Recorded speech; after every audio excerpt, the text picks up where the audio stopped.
conocen, mi nombre es Verónica Pereira Carrillo, soy una comunicadora feminista, soy colaboradora de Newsweek en español y soy la administradora de Diario de Alma, coorganizadora de este seminario.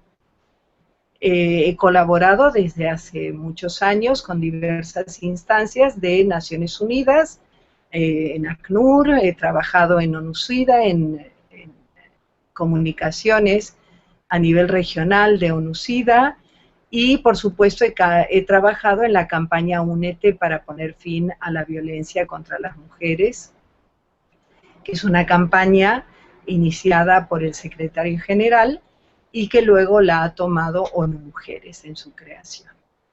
Diario de Alma es una iniciativa de comunicación y abogacía para la prevención de la violencia contra las mujeres y organizamos distintos eventos, hemos organizado paneles, hemos organizado conversatorios y en estos momentos, bueno, sumamos este seminario con todo orgullo, coorganizado por UNAM, que es la Universidad Nacional Autónoma de México, a través de la Facultad de Estudios Superiores,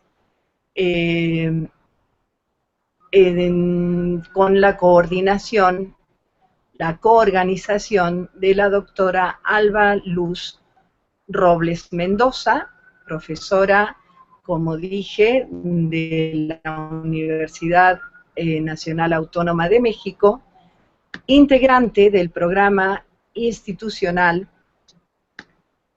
de estudios de género de la FES Iztacala. Y también la doctora Robles Mendoza es doctora en Ciencias Penales y Políticas, y Política Criminal por el INACIPE. Su ponencia va a ser sobre salud sexual y reproductiva y violencia de género.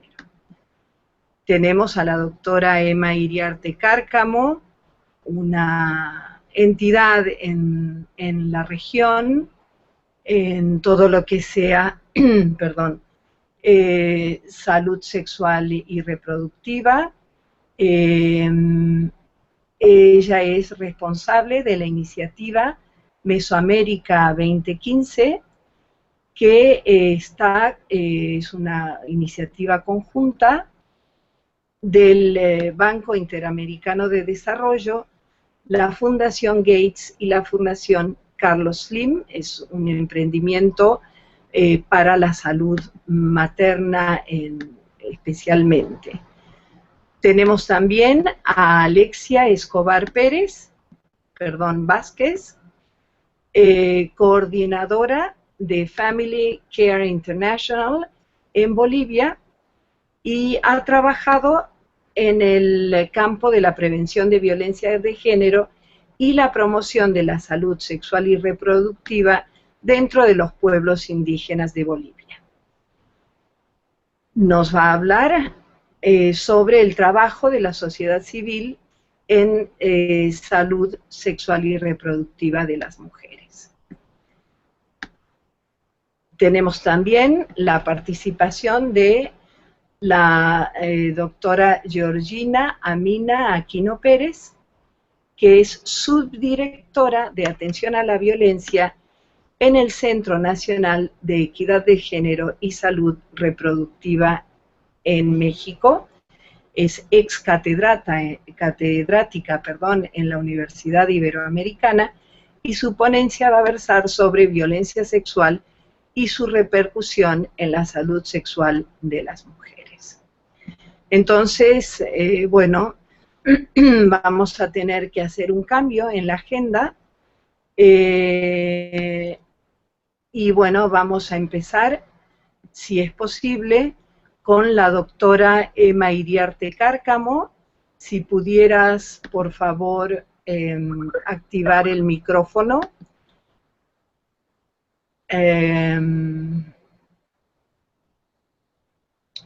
Estamos esperando, vamos a ver. Buenos días. Hola, buenos días. ¿Me escuchan? ¿Me escuchan todos? Sí, absolutamente, muy, muy bien. Bueno, buenos días, Verónica. Muchísimas gracias por la invitación que nos han extendido. Es para el Banco Interamericano de Desarrollo y para la iniciativa Salud Mesoamérica 2015. Un honor y un privilegio poder compartir con ustedes, con las otras presentadoras y sobre todo con la audiencia de tantos países que nos está escuchando respecto a este importante tema. Yo quería, y me disculpan porque quería pasar la presentación, pero honestamente no encontré cómo subirla. Eh, voy a comentarles un poco cómo la iniciativa Salud Mesoamérica 2015 está trabajando en la región desde el estado de Chiapas en México hasta incluyendo Centroamérica completa y Panamá en apoyar a los países y a los gobiernos a disminuir la mortalidad materna, infantil y neonatal. La iniciativa Salud Mesoamérica 2015 hace más o menos unos 4 años, 5 años, inició conversaciones entre la Fundación Bill y Melinda Gates, la Fundación Carlos Slim y el gobierno de España, enfocados un poco en los temas de inequidad y de disparidades que hay sobre todo en nuestra región latinoamericana, que es de hecho la más inequitativa en términos de salud. Y de esta región en Mesoamérica, comprendido desde México hasta Panamá, los problemas que se encontraron fueron que, por ejemplo, en esta región, a diferencia de los promedios nacionales, solo el 50% de las mujeres embarazadas pueden llegar a tener un parto asistido por personal calificado. El niño menores de 5 años, el doble se muere en las poblaciones más pobres cuando tú los comparas con las poblaciones más de mejores ingresos. Y por ejemplo, cuando se compara un niño menor de 5 años, su estatura en relación a los niños más pobres versus los niños de mejores ingresos, la diferencia es de 6 centímetros en la estatura.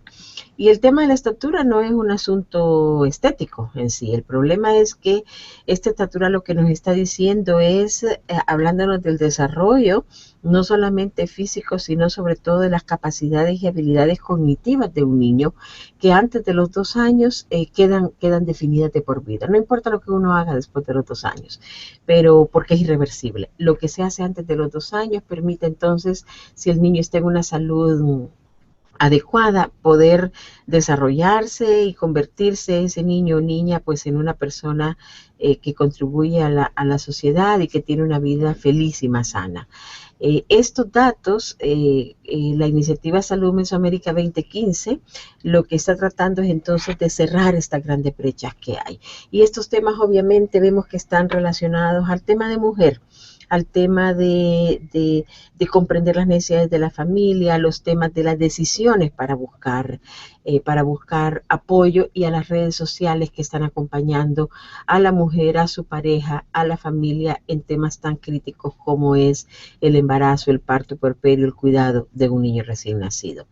Datos súper brutales, diría yo, si me permiten la palabra, cuando vemos, por ejemplo, cuál es el acceso y el uso de métodos de planificación familiar en esta región, hablando de inequidades.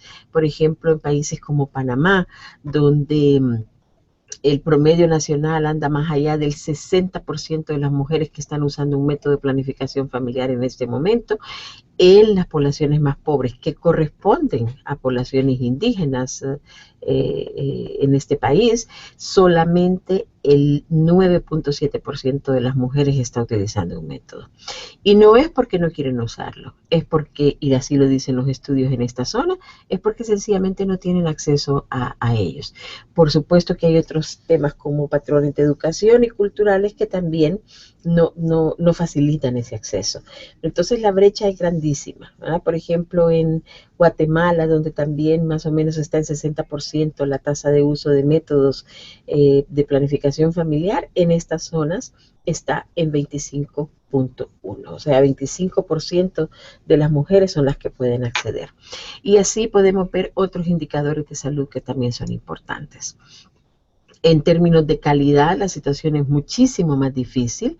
Es cierto que, por ejemplo, el 50% de las mujeres en esta zona llegan a un parto institucional, cuando el promedio nacional en la zona probablemente anda alrededor del 80%, entre 70 y 80%, pero el hecho de que lleguen a una unidad de salud no significa que tienen la atención con la calidad que se requiere bajo los estándares clínicos y de atención, sobre todo en el trato, especialmente con mujeres.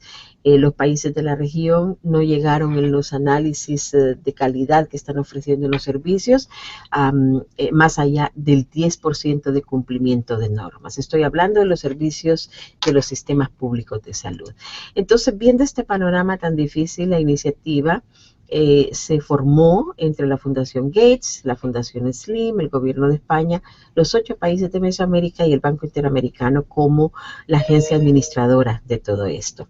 Y hasta este momento están comprometidos 114 millones de dólares de donación, que han apalancado 55 millones de dólares de los presupuestos públicos, ¿verdad?, de los países. Esto es muy, muy importante, porque entonces significa que el tema de la responsabilidad, de la coejecución y del cofinanciamiento de esto entre donantes que son externos y el presupuesto de los países es crítico, dado que esto pues corresponde a los estados, el solventar y apoyar que las personas tengan acceso a los servicios de salud.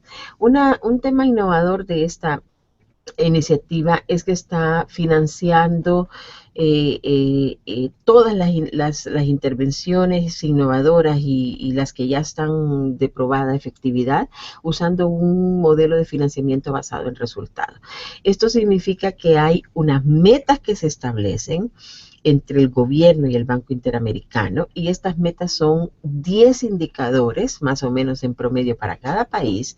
Se establece cuánto se reduce de anemia, cuánto se incrementa el número de mujeres que llegan a un parto, cuánto se incrementa la tasa de uso de métodos de planificación familiar en un periodo de 2 años que dura cada operación, pero en un espacio más o menos de 5 a 6 años el completo de las operaciones.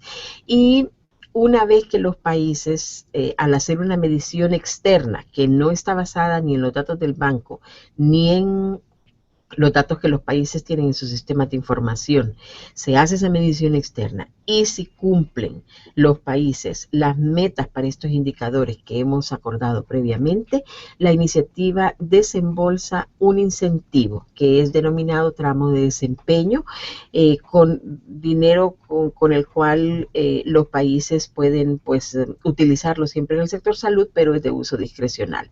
No necesariamente tiene que ser enfocado en el 20% más pobre, pueden utilizarlo para comprar medicamentos, para contratar personal, para construir un hospital, según las necesidades de cada país. Entonces, este esquema de financiamiento está siendo probado en las magnitudes que les he comentado con estos fondos y en los 8 países de la región, para ver si el hecho de tener un incentivo en un esquema de cooperación y de alianza hace el supuesto y cumple el supuesto de que este incentivo puede mover los cambios que se requieren en los sistemas de salud. La iniciativa solo apoya intervenciones basadas en evidencias con enfoques sistémicos. Hay intervenciones de parte de la oferta y de la demanda. Este es un tema muy debatible siempre con nuestros sistemas de salud públicos, con los gobiernos, porque muchas de las cooperaciones siempre están enfocadas al lado de la oferta. ¿Qué es lo que hay que mejorar en la oferta? Y muy pocas se enfocan en ver cuáles son los problemas de la demanda, que es un tema relacionado al importante webinar que estamos hoy. Cómo apoyar a que las mujeres con sus decisiones puedan efectivamente buscar los servicios que se requieren. La iniciativa solo apoya intervenciones basadas en evidencias con enfoques sistémicos.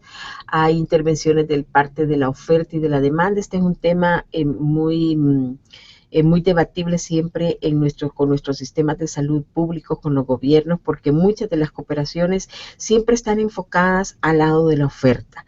qué es lo que hay que mejorar en la oferta, y muy pocas se enfocan en ver cuáles son los problemas de la demanda, que es un tema relacionado al importante webinar que estamos hoy. Cómo apoyar a que las mujeres con sus decisiones puedan efectivamente buscar los servicios que se requieren o tomar las decisiones de los cuidados personales de ellas mismas, de sus hijos y de su familia en su hogar.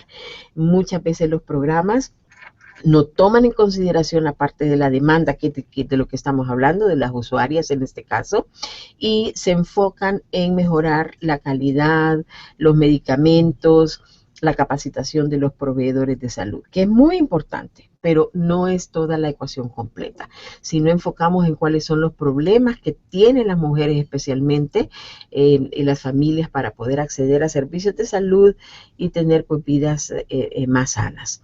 Este programa está haciendo el esfuerzo de tener también intervenciones de parte de la demanda, y para eso obviamente se tuvo que hacer análisis y estudios de cuáles son las barreras que están evitando que las mujeres puedan llegar a los servicios para atención del parto, puerperio, embarazo y obviamente cuando uno no está embarazada, pues todos los servicios de salud reproductiva que uno requiere en términos de prevención de VIH, SIDA, de prevención del cáncer de mama y toda la atención en salud que se requiere. Realizamos estudios de barreras de la demanda de servicios y obviamente, como para todos los que trabajamos en este sector, hay cosas que son que confirman lo que ya hemos sabido, pero hay también información nueva. Un tema muy importante fue que ya hemos pasado en los últimos 20 años el hecho de que sean solamente los temas socioculturales y de educación los que están impidiendo que las mujeres lleguen a los servicios. Ese ya no es el gran tema. Uno de los grandes temas es el tema económico. ¿Por qué el hecho de que una mujer y hablo de mujeres en el término del campo que estamos discutiendo hoy sobre todo, ¿por qué no llegan a un servicio de salud habiendo reconocido la necesidad e identificado riesgos y sabiendo y tomando la decisión que quieren ir? Lo que encontramos es que las tarifas de los transportes sean casi que no los transportes urbanos, sino que todo lo que significa un transporte en emergencia en una montaña retirada o una canoa que tienen que pasar por ríos o en mar, especialmente en estas zonas más pobres que, como sabemos, son geográficamente dispersas, hay mucha ruralidad, son zonas indígenas, no hay medios de comunicación, etcétera. Destacaron en los grupos focales las mujeres que estas tarifas de pagar en una emergencia son sumamente altas y no tienen los fondos para hacerlo, que hay cobros adicionales a veces en algunos servicios de salud que tienen que cubrir, que llegan a un servicio de salud pública y aunque hayan llegado tienen que pagar por medicinas que no hay, por insumos o por medicamentos que el hospital no tiene en ese momento, o pruebas de laboratorio. Entonces, esta fue la descrita como la de mayores problemas. Entonces, esta iniciativa lo que está haciendo, por ejemplo, es probando un esquema de vouchers como subsidios de transporte para ser utilizados para emergencias, especialmente alrededor de este momento crítico de la vida, como el embarazo, parto y atención de recién nacido, en el que las horas y los minutos pues son de oro para poder salvar a una mujer o a un bebé de una complicación obstétrica o de una complicación neonatal. De los socioculturales no fue tanto el problema el peso de las costumbres o las cosmogonías en las poblaciones indígenas como muchas veces hemos discutido en temas en el sector salud, pero sí fue muy obvio, sigue siendo un tema, pero destacaron muchísimo la poca tolerancia que encuentran cuando llegan a servicios de salud, el poco respeto a las costumbres de las poblaciones indígenas y el tema de la barrera del lenguaje, especialmente en países como México, Guatemala, Panamá, Nicaragua, donde están llegan y trabajan, llegan y los trabajadores de salud no tienen los lenguajes de las poblaciones indígenas. Otro tema que se discutió respecto a cómo y cuánto las mujeres están empoderadas en estas poblaciones para decidir buscar los servicios de salud, es que aunque la sabiduría convencional nos ha dicho, y esto mucho se repite cuando uno discute con los sistemas de salud en los países, que es el hombre el que toma las decisiones y que la gente prefiere sus partos en casa con partera, en realidad muchos de los hallazgos nos han dicho que no. Y esto varía en relación cuando se miran y se comparan los países. Las mujeres adultas en estas poblaciones indígenas tienen redes, pero son redes bastante pequeñas de apoyo en cuanto se refiere a temas de salud, lo que los hace vulnerables cuando hay una emergencia, porque solo la red pequeña responde. Hay comunidades matrilocales como en Gunayala, en Panamá, y Mayagnas, en Nicaragua, donde la influencia y la toma de decisión, por ejemplo, sí está en la madre de la mujer embarazada. En otras comunidades patrilocales, como en Chiapas, México y Guatemala, la influencia de la toma de decisión sí está centrada en el cónyuge y en la suegra, no en su madre, sino en la suegra. Y en Chiapas y en Guatemala la mujer tiene poco poder sobre su propia salud, en tanto que en muchas comunidades indígenas en Nicaragua, Panamá y en Honduras sí son las mujeres las partícipes y las protagonistas de sus propias decisiones en salud.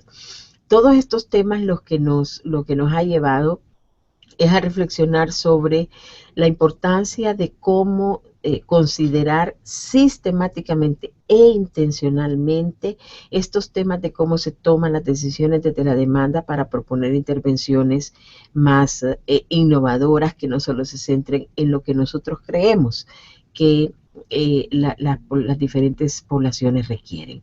Y estamos todavía, como les comentaba, ensayando intervenciones a nivel comunitario y desde la perspectiva de la demanda para ver si se puede apoyar entonces que estas redes de influenciadores en las decisiones puedan ampliarse y sobre todo que las mujeres con mejor conocimiento y un poco de más apoyo puedan, así como en Nicaragua, Panamá y Honduras, ser las protagonistas de las decisiones sobre su salud y en este caso sobre de recién nacidos, porque este es el tema que nosotros estamos apoyando, ¿verdad? No porque sabemos que esto pues es más amplio.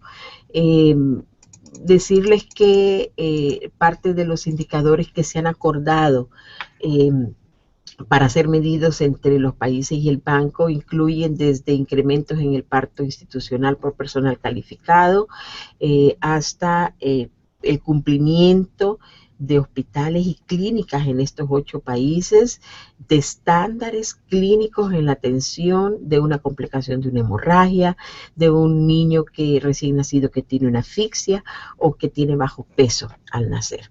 Este tipo de indicadores tienen metas bien específicas. Por ejemplo, en la región esperamos poder apoyar a los países a que disminuyan el 15% de la prevalencia de anemia que en este momento hay, ¿verdad? Hay países que tienen 70% de sus niños con anemia en menores de 2 años.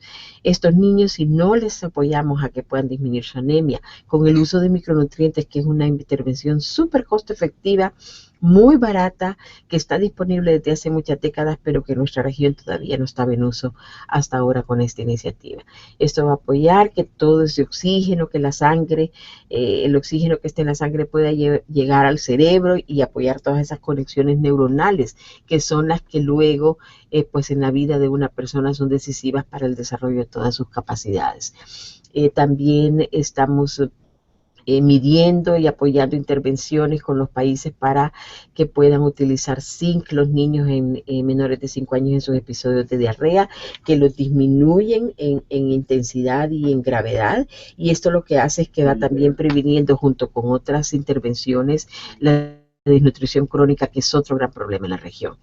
Así que una vez que se miden estos indicadores que hemos acordado, vamos a saber cuántos países han logrado sus metas y recibir su tramo de desempeño o el incentivo que se ha definido en este esquema de financiamiento basado en resultados. ¿Dónde estamos ahorita? Los países han ya cumplido sus primeras operaciones de 2 años, los 8 países, y de estos 8 países, 4 países lograron las metas que se habían establecido: El Salvador, Honduras, Nicaragua y Panamá. Belice, Chiapas y Guatemala lograron avances impresionantes, muy grandes en sus indicadores, pero no llegaron al punto de quiebre que es el que se seleccionó para saber si un país recibe el tramo de desempeño, que es 80% de las metas. Les pongo un ejemplo. Guatemala alcanzó 67% de sus metas. Impresionante, considerando que al inicio pues estos indicadores estaban en muy bajos porcentajes, pero como el 67% pues está cerca del 80%, pero no es el 80%, y el punto es más del 80% o más para lograr su tramo de desempeño. De manera que el esquema es promisorio. Vemos que las metas pueden ser bien establecidas, ambiciosas, pero logrables. Vemos que hay países que lo han podido lograr de tal manera que es posible hacerlo. Y lo más importante es que todos los países están avanzando en intervenciones que van de ambos lados, reconociendo temas como el empoderamiento de mujeres para la búsqueda de soluciones, organizaciones de grupos de trabajo y de apoyo del plan de parto a nivel comunitario,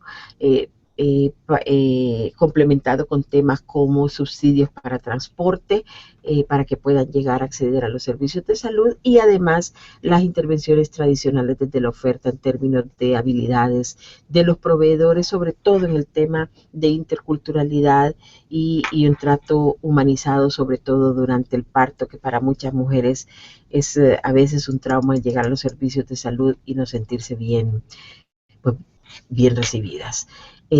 Quisiera por último comentarles que no ha sido nada fácil, ni para los países, ni para los donantes, ni para el banco, introducir y probar un modelo como este, que es de financiamiento basado en resultados.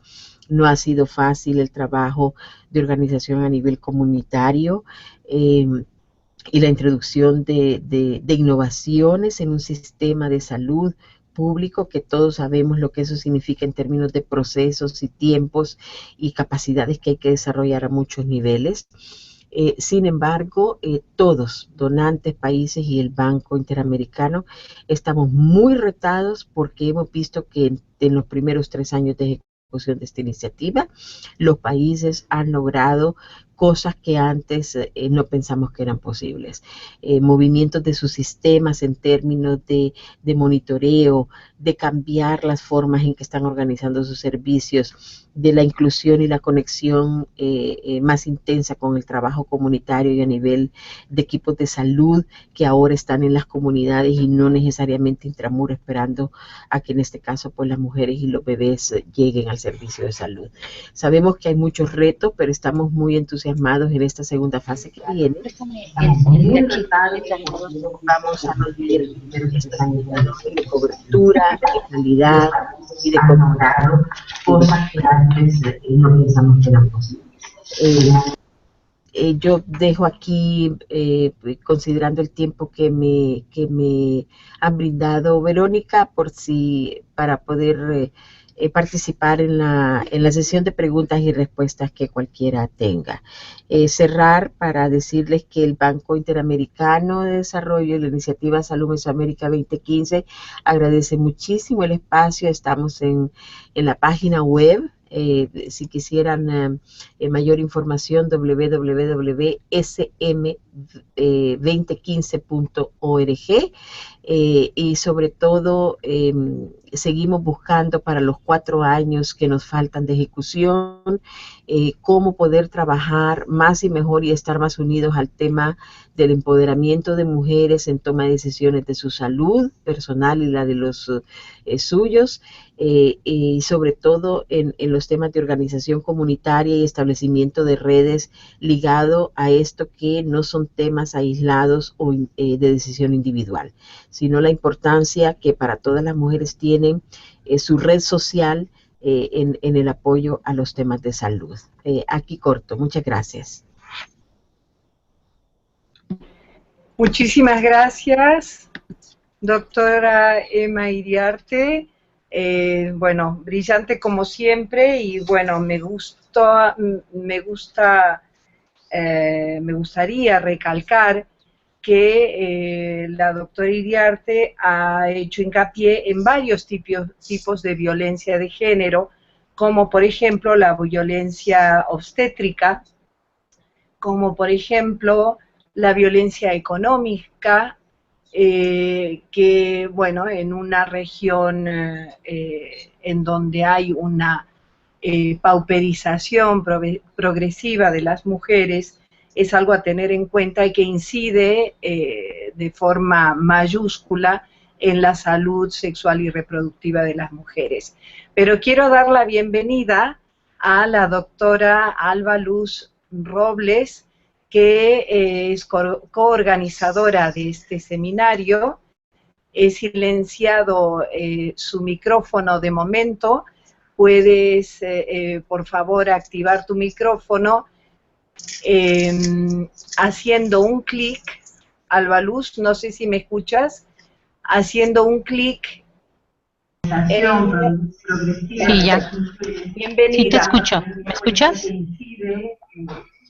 Alexia es responsable de Family Care International en Bolivia y es una experta en temas de salud sexual y reproductiva, especialmente en poblaciones indígenas, respecto de mujeres indígenas. Sin más, voy a darle la palabra a Alexia, por favor. Gracias, Verónica. Buenos días a todas. Informarles que también estoy conectada por Skype porque no pude nunca activar mi micrófono en el sistema de Google. Bueno, FCI en general, porque voy a exponer el trabajo que hacemos en varios países, está trabajando el tema de violencia basada en género desde hace aproximadamente unos 15 años. Promovemos la maternidad segura, en una primera instancia una maternidad voluntaria, y es por esto que el componente de prevención de violencia de género es tan relevante para nuestro trabajo. En el caso de Ecuador y Bolivia, entre 2007 y 2010 hemos trabajado con recursos de lo que era UNIFEM, actualmente ONU Mujeres, en el tema de prevención de violencia de género en pueblos indígenas. Básicamente posicionando este tema en la agenda y en el programa de trabajo de las organizaciones indígenas contrapartes, que en el caso de Ecuador fue la Federación de Organizaciones de Sucumbíos, y en el caso de Bolivia trabajamos con la Central de Pueblos Indígenas del Oriente de la Amazonía de Pando. Las dos organizaciones indígenas estaban en la Amazonía de nuestros países. Capacitamos a promotoras y promotoras del buen trato. Es decir, que en el marco del trabajo de promoción de los derechos sexuales y los derechos reproductivos, incluimos el concepto de buen trato como clave para asegurar ejercicio de parte de las mujeres de sus derechos sexuales y sus derechos reproductivos. Trabajamos en la sensibilización de comunidades quichuas en Sucumbíos y en comunidades tacanas, esejas, cabineñas en el departamento de Pato. Hemos realizado acciones de incidencia más bien a nivel de la ley contra la violencia en nuestro país. Fuimos una de las instituciones integrantes de una comisión que ha logrado concentrar una ley integral para garantizar a las mujeres de una vida libre de violencia. Esta fue una ley aprobada recientemente, la ley 348, que fue aprobada en el 2013. Cuando nosotros iniciamos nuestro trabajo en el tema de prevención de violencia en comunidades indígenas, teníamos una ley marco que apenas tenía un artículo para abordar el tema de violencia en comunidades indígenas. Y esto nos ayuda también a ver de que efectivamente cuando estamos hablando de comunidades indígenas, así como la doctora Emma hacía referencia a que las mujeres están marginadas del acceso a los servicios de salud, pues por supuesto también están marginadas del acceso instancias que pueden prestarles atención a sus demandas de justicia específicamente. Como parte de las acciones del Comité Impulsor para la Ley Integral, nos hemos asegurado también de que se amplíe las categorizaciones de violencia.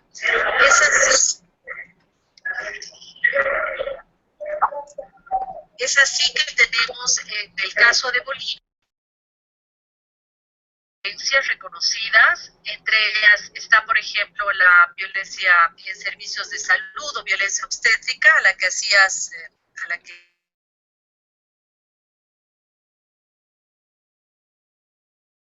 referencia, y también se ha identificado el tema de violencia simbólica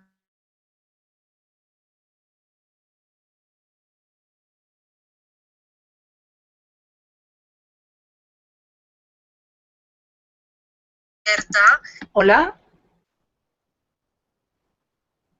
Vivos.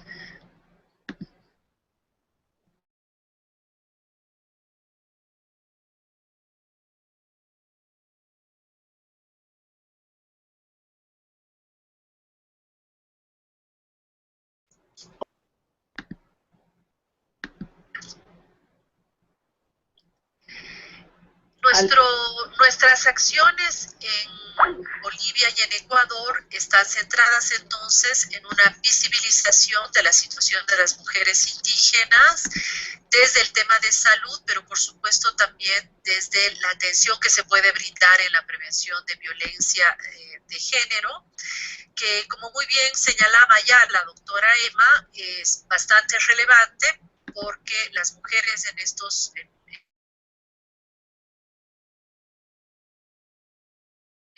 que hacen a su salud sexual y reproductiva, digamos, en consulta a lo que pueda opinar su pareja o la familia inclusive de su pareja, o en muchos casos la misma comunidad, que puede definir que es mejor que esa mujer dé a luz en su casa en lugar de dar a luz, por ejemplo, en un establecimiento de salud. Entonces, vemos que hay varios puntos de convergencia para poder trabajar de manera coordinada, tanto en lo que se refiere al ejercicio de los derechos sexuales y reproductivos, como también, por supuesto, a la prevención de la violencia basada en género. El FCI también tiene dos proyectos que están siendo en este momento ejecutados en África, tanto en Burkina como en Mali. En el caso de Burkina, FCI está trabajando en la prevención del embarazo precoz, por tanto, la prevención de la violencia basada en género, como acciones preponderantes para asegurar una mejor ejercicio de los derechos de parte de las mujeres. Y en el tema de prevención del matrimonio precoz también estamos hablando de las niñas y las adolescentes. En Mali estamos ejecutando proyectos específicos sobre la prevención de violencia contra las mujeres, básicamente en el marco de acciones que se están realizando con las poblaciones desplazadas por el conflicto que está afectando Mali en el norte del país. Perfecto, muchísimas gracias, Alexia. Realmente súper interesante lo que están haciendo, lo que está haciendo Family Care International, y bueno, es interesante cómo en todos los rincones del planeta hay una gran violencia relacionada con género, pero también hay grandes soluciones, ¿no? Y creo que eso es uno de los datos y de los aspectos a retener, tanto en contra de la violencia simbólica como en contra de todo tipo de violencia que atente contra los derechos sexuales y reproductivos y, por supuesto, contra la salud sexual y reproductiva de las mujeres. En algún momento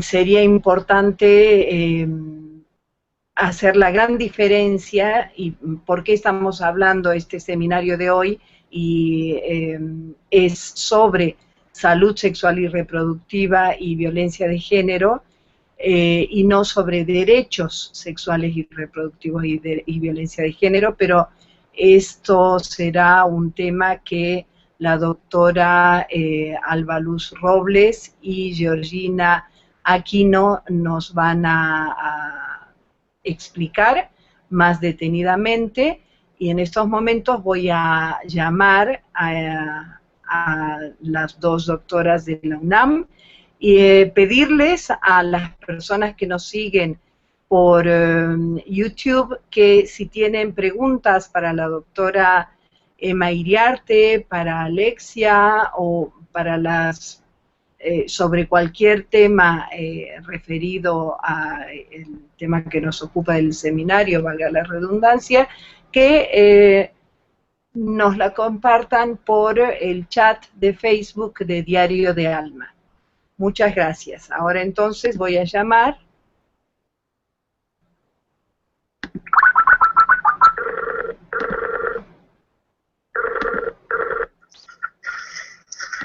Hola, ¿me escuchas? Sí, sí, hola Alba Luz, te escuchamos y vemos y estamos viéndote. Ajá, ok. Me gustaría conocer a Georgina brevemente. Muy bien. ¿Sí? Hola, Verónica, buen día. Hola, muy buenos días. Sí, ¿qué hago? ¿Ya inicio? Sí, por favor. Bien, bueno, les voy a platicar.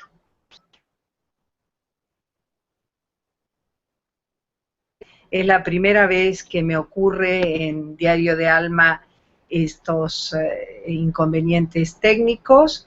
Es una gran pena, una gran lástima porque realmente estamos hablando de profesionales de primerísima calidad como la doctora Alba Luz Robles Mendoza y la doctora Amina Aquino.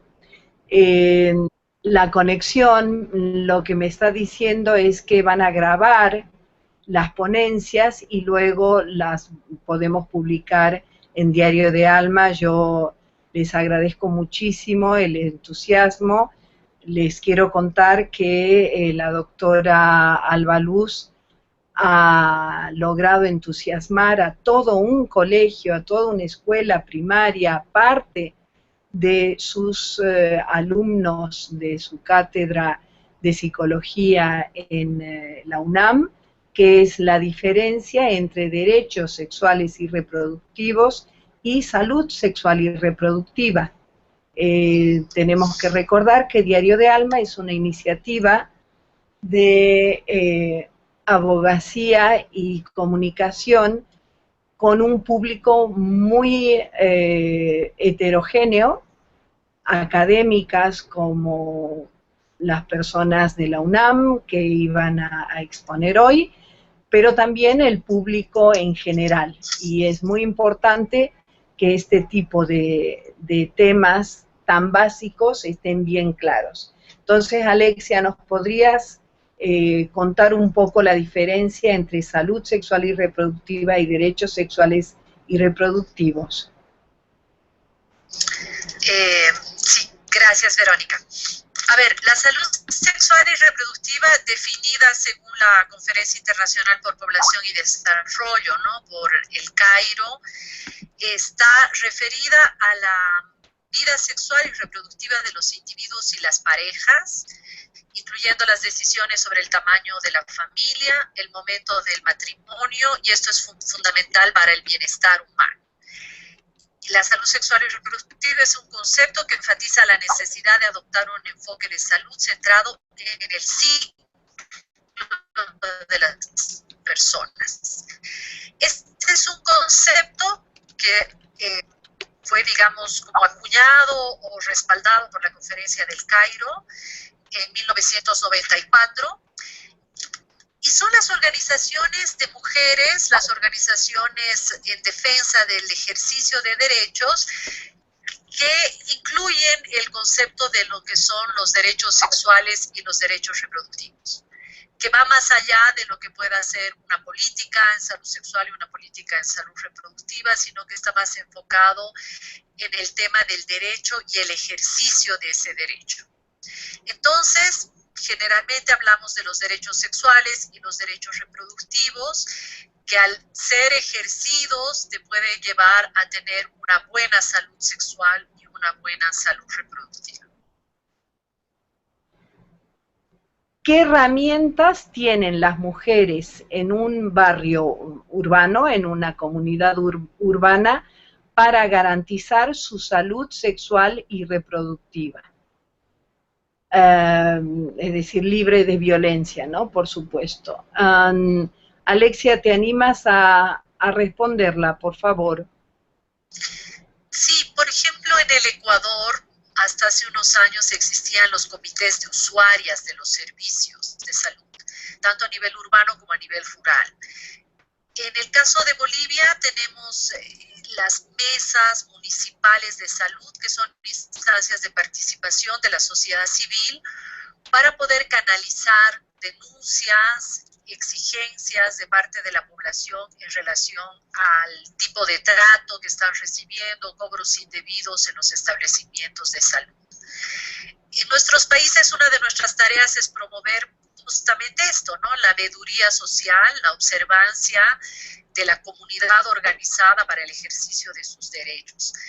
A nivel barrial, a nivel urbano, seguramente existen, no sé de dónde viene la pregunta, pero en el caso de Bolivia tenemos juntas de vecinos, por ejemplo, son organizaciones del barrio que pues de alguna manera hacen un seguimiento al trabajo del médico, si existe una posta de salud, un puesto de salud en ese barrio, ¿no?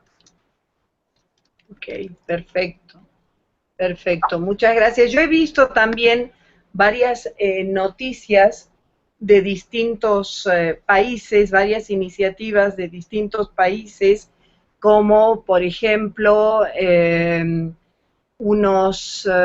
creo, si no me equivoco, es en México, que hay medios de transporte especialmente dedicados a las mujeres para evitar la violencia de género y muchas veces la violencia de tipo sexual contra las mujeres. También he visto,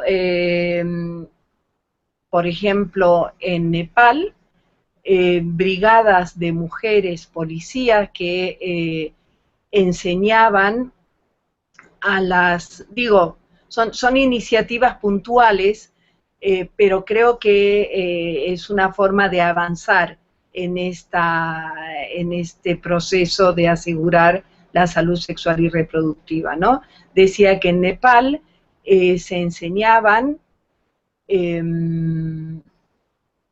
técnicas de defensa propia, porque luego del gran, terrible terremoto que se dio hace unos meses, voy a poner la cámara, hace unos meses había una amenaza constante hacia la salud sexual y reproductiva de las mujeres, concretamente con violaciones y con embarazos no deseados y con legislaciones que no permiten la interrupción del embarazo ni aún en casos de violación. Estoy dando, como digo, ejemplos muy puntuales. Yo creo que es una cuestión de organización, un poco retomando lo que dijo Alexia sobre las comunidades en los barrios. También habrá que pensar en políticas públicas. Yo creo que hay muchas, no soy una experta en este tema especialmente, pero creo que hay muchas estrategias y muchas instancias para este empoderamiento. Vamos a dar por terminado este seminario, que ha sido muy accidentado a nivel conexión. Pido nuevamente disculpas. Nunca nos había pasado realmente tener tantos inconvenientes, pero bueno, creo que tanto la exposición que hemos recibido de la doctora Iriarte como la de Alexia y la amabilidad de responder las preguntas que has tenido, Alexia, creo que nos ha dado un nuevo enfoque y un nuevo, nos ha brindado una excelente información, ¿no? Para seguir ahondando en este tema que podría dar lugar a muchos seminarios, porque realmente es increíble cuando hablamos de género, no solamente estamos hablando de mujeres, ¿no? Aunque Diario de Alma solo se dedique a la prevención de violencia contra las mujeres, pero cuando hablamos de violencia de género, estamos hablando justamente violencia basada en distintos géneros, valga la redundancia, y ahí, desde luego, la violencia contra la diversidad sexual respecto de su salud sexual y reproductiva es enorme, tanto en discriminación, como crímenes de odio, como falta de servicios especialmente dirigidos a la diversidad, etc. El tema es enorme, es apasionante, nos toca a todos y a todas, y bueno, agradecer la paciencia también de los espectadores que se nos han unido desde YouTube y desde otras conexiones. Agradecer a Alexia, a la doctora, al equipo de la doctora Iriarte, que nos ha apoyado con tanto entusiasmo y tan eficientemente. Lamentar realmente que no hayamos podido escuchar a las ponentes de la UNAM desde México. Decirles que en este seminario se han inscrito 103 personas de 12 países latinoamericanos. Me voy a olvidar, pero bueno, Argentina, Bolivia, Chile, Cuba, Venezuela, Uruguay, Colombia, por supuesto México, Nicaragua, y evidentemente me voy a olvidar. Pero bueno, puedo mandarles la lista. Agradecerles a todas y a todos por su entusiasmo, por su participación, por su gran paciencia, porque este ha sido un seminario especialmente difícil en conexión. Mil gracias, me dice Alexia Escobar desde Bolivia, que va a enviar su presentación. Bueno, gracias a ti, Alexia, gracias, Emma, gracias, Albaluz y Georgina. Un gran abrazo y bueno, nos encontramos en el próximo seminario o encuentro virtual de Diario de Alma, porque creemos en la prevención de la violencia contra las mujeres. Creo que todas y todos podemos aportar desde distintos temas. Un abrazo, gracias por este tiempo compartido. Hasta la próxima.